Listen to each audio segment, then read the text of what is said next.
Are you in your 20s and thinking of testosterone replacement therapy? Wait, listen to this first. Our next caller is Alex from California. Alex, what's happening? How can we help you? Hey guys, how's it going? Thanks for having me on. Appreciate it a lot. You got it. So I guess pretty quick backstory. I started wrestling when I was about 4 years old and continued on until about 17, but never stopped. I continued to help coach and still wrestle to this day. I started working out at about 13, 14 years old. I now work in law enforcement. I work night shift and about 3 to 4 16-hour shifts a week. And I started noticing a really big downfall in my mood, my sleep, appetite, workouts, and all that. So I went to go get tested. My testosterone was a lot lower than I expected. It was about 307. And they put me on TRT.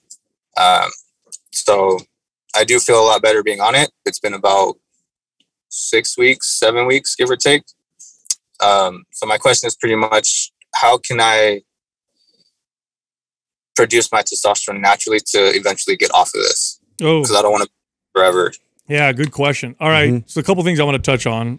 First, I want a little disclosure. I'm not a doctor, but I'm going to speak out of personal experience, what I know, and then I'll recommend you to a doctor that I think is probably. Yeah. Are you not in our private forum or our forum for testosterone? No, I'm not. MP hormones. I didn't. Yeah. Have that. Well, shame on you, Alex. Yeah, it's Alex. But when we're done, I'm going to point you in the right direction. Okay. But a couple things I want to mention just to paint the context. So of all the sports you can compete in and train in, especially as a kid and up through high school, the hardest working, I mean, just physically hardest working athletes among the top are wrestlers. Wrestlers, polo is another, water polo is another one. Like, you know this because you wrestled. They beat the crap out of you. And then on top of it, especially if you wrestle in a weight class, like what weight class did you wrestle in? High school, I was 115, but off season I was about 135, there 140. It is. There it is right there. So unless you're like heavyweight, super heavyweight, where there's no weight limit, when you wrestle, they beat the shit out of you. And then on top of it, unlike football, where for the most part, they're like, just go ahead and get bigger, especially when you're in high school, they're like, you're going to have to drop 20 or 30 pounds every season just to make your weight class. So it's one of the most, and by the way, this is why wrestlers are such hardworking people. If you watch MMA, you notice the wrestlers and they're going to outgrind anybody. They have another gear because their whole lives, they just know how to deal with just feeling like shit. It's because they beat the crap out of you and you got to make weight and you got to diet and you got to do all this crazy shit and use a sauna and all that stuff. So, which I hope you didn't do in high school, but I knew a lot of high school students where the coaches would actually make the gym a sauna to help them make weight. So I'm sure that happened to you too. So it's insane. And what this will do is this will beat the shit out of your hormone levels. This will hammer your testosterone levels. Then you combine that with working a night shift, and there's a direct effect with your circadian rhythm and testosterone. So my guess is because you trained since you were 4 as a wrestler, you have a very distorted view or perception of appropriate levels of training. For you, appropriate training is probably overtraining. So you're probably working out too much and too hard. And it's I don't blame you. You just get enough recovery. You were raised this way, man. And so you really don't have a good gauge. So what I'm going to tell you right now is I'll send you a workout plan and just follow the workout plan and do nothing else. Do no other workout plan. Do nothing extra on your own because your gauge of intensity and volume is all messed up. I'm going to tell you that right now, especially since you've been wrestling at 4 and having to make weight classes. I could tell you that right now with almost all certainty. Now with the hormone, the testosterone replacement therapy, I'm surprised that they put a 26-year-old on testosterone before trying to get your testosterone levels to raise with something like HCG and clomiphene, which are medications designed to get your natural levels to come up. So typically what you do first before you do TRT at that age. At your age, yeah, because when you're under the age of 30 or 35, usually a hormone specialist can say, you know what, let's try this first and see what's happening. So here's what I'm going to do. I'm going to point you to mphormones.com. And what you can do, Alex, is you can go on there and get an evaluation. So you can request a 30-minute or 60-minute evaluation, bring your labs, bring your whole thing, and then the doctors there, which we've already vetted, are going to go through your protocol and they'll tell you based off what you're saying, hey, we think you should do this, or maybe you're doing the right thing or the wrong thing. I think what they're going to recommend is that you try to go on something else to see what you can do naturally with your testosterone levels. That's what I think they're going to probably do. But again, I'm not a doctor, so I can't put words in their mouth. And even if they don't, they might say, you know, let's stay here with the TRT until we can balance everything kind of out and you feel actually good, and then we can start talking about how we would pull you off. Yeah. So that might be a possibility. Now, the other thing I'm going to say with your night shift is here's what you're going to have to do. And if you're not already doing this, try doing this. Your bedroom at home, you're going to need to black out completely because you're going to sleep during the day. So you're going to need to black out your bedroom 100%. And then about an hour before the shift is over, I want you to wear blue light blocking glasses. So, and because of your job, you need to stay sharp. I would use Felix Gray glasses because they don't change the color of everything, because normal blue light blocking glasses will make everything orange or red. So you want to wear blue. Felix Gray has this patented way of blocking blue light without changing everything, the color of everything. So put those on an hour before your shift is over. And what that'll do is it'll tell your brain, hey, the sun is going down. It's kind of time to get ready to go to sleep. Then when you're off, keep those glasses on, go in your bedroom that's blacked out, and then try to go to sleep. And what we're trying to do is we're trying to trick your body into thinking it's you know, that it's nighttime when it's daytime. And then when you start your shift, you can use red light therapy after you wake up, or you can get or use these kind of full spectrum light bulbs. Because what you want to do is you want to expose your body to light to trick it. Basically, you want to trick your body into thinking it's daytime when it's night and nighttime when it's day. That's your best bet. It's not perfect, but it's better than what you're doing right now. Yeah, all these interventions make perfect sense in this situation because, I mean, how long do you anticipate being on the night shift? Is this going to be like a few years? Is this something that, you know, you're just going to do for this year? It's been about 3 years now, and then probably another 3 to 4. Okay. Yeah, that's a tough. I mean, it's a tough place. Like you said, any intervention at this point is going to have to be accounted for, just because it's so important with circadian rhythms to, you know, be able to try and get adequate recovery and sleep. You know, that's your utmost importance. You're going to have to hack. This is where biohacking becomes valuable because you're literally going to have to trick your body.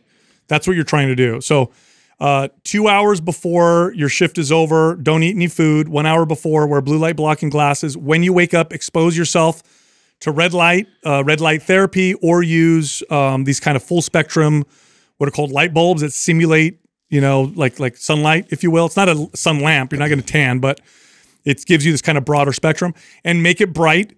Wait about 45 minutes to an hour before having caffeine, and then go ahead and eat food. But so your goal is to really trick your body as much as possible, because working the night shift and having your body be up when it doesn't want to be, and asleep when it doesn't want to be, it's got some serious long-term health effects. Some health effects. Yeah, so my wife was on this for at least 5 years, and it was pretty detrimental. So we had to do everything and anything we could to try and get her to get good sleep. So, Alex, how many days a week are you training? Right now, only 3 on my assigned 3 days off. Okay. I'm going to send you MAPS Anabolic, Alex. I want you to follow the 2-day-a-week plan on it, and that's it. I don't want you to do any more. So just do the 2. There's an option for 2 or 3 days. Follow the 2 days on it. You could do trigger sessions on your off days, which are just like 5 to 10 minutes. But I don't want you to do any more than that. And I want you to be very careful with the intensity. I want you to train at a moderate high intensity, not at a high intensity. So go easier than you think. Because like I said, you have that gear that's kind of now a part of who you are. And I'm pretty sure I was hitting the nail on the head, right? With how you trained as a wrestler and how you probably push yourself too hard. Yeah, I mean, I know I realized it, but that's just the way I was, like you said, the way I was raised and trained. So it's kind of hard to shut it off. Yeah, so just like literally follow the programming and just don't listen to what you think is hard enough. Yeah, less is probably more. Yeah, less is going to be more. And do that for a little while. I think you'll feel better. All right. Thank you, guys. Appreciate it. You got it, man. Yeah. And thanks for your service. Thanks, Alex. Thank you, guys. Appreciate it. No problem.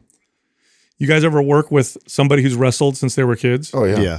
That is so brutal. I mean, it's a tough one to unpack.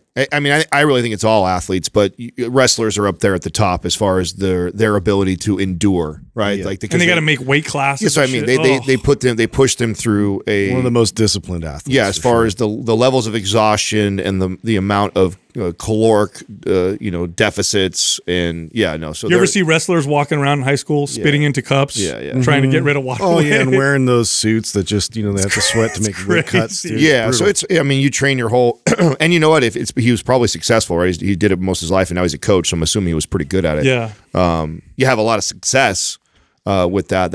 I think that's what makes it even worse, right? It's one thing if you went through a phase. Oh, I played sports in high school for a little bit. We trained this way. It's like 4. Yeah, well, since I was a kid, I was really good. It's I'm a part of his identity. Oh yeah, 100% it's a part of his identity, and so. I had nothing really to add to yours as far as the advice because that is he needs to pull. It's one of the sports. It's one of the only sports I can think of. Well, there's a couple that says work until you throw up, and then also watch your food intake and don't eat too much. Other sports don't necessarily do that. You said something I want to add to though about the biohacking, and this is really an interesting. It was an interesting point that you made. So rarely ever would I, talk about the red light and the Felix Grays and doing all those little things. Yeah, doing all these little kind of hack. We'd always be like, okay, let's assess your programming. Let's talk about your diet first.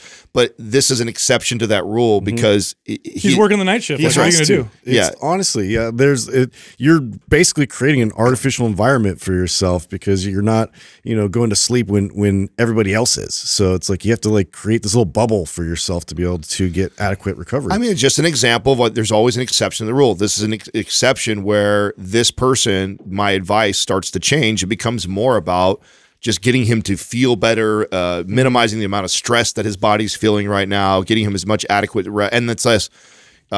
You normally wouldn't do that. You normally wouldn't say that to a person who's struggling with their training. We would go so many different directions. But in this case, that makes a lot of sense. And I really do hope he goes to mphormones.com because, again, I'm not a doctor.